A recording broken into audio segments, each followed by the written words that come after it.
এই বৃদ্ধ লোকটা আগে এতটাই ধনী ছিল যে সে তার টাকা পুড়িয়ে নিজের সিগারেটে আগুন ধরাতো। টাকা সিনিবিনি খেলতে আছে। কিন্তু এর কয়েক বছর পরেই সে এতটাই গরিব হয়ে গিয়েছিল যে তার ঘরে খাবার কেনার মতো টাকা ছিল না।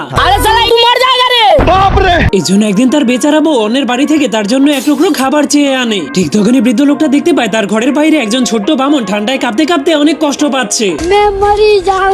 এই জন্য সে তার কষ্ট সহ্য করতে না পেরে তাকে ঘরের ভেতরে নিয়ে আসে। এরপর সে ওই এক টুকরো খাবারকে 3 টুকরো করে সেই ছোট্ট বামনটাকেও খেতে দেয়। তখন সেই ছোট্ট বামনটা খাবার খেতে পেরে অনেক খুশি হয়ে তাদের ঘর থেকে পালিয়ে যায়। এরপর সেই বৃদ্ধ লোকটাকে সাহায্য করার জন্য তাদের পুরো গ্যাং নিয়ে সেই বৃদ্ধ লোকটার বাড়িতে চলে আসে। এরপর সেই বৃদ্ধ লোকটার ঘরে ঢুকে তার জুতার ফ্যাক্টরিতে কাজ করতে শুরু করে দেয়। सिस्टम पार देंगे।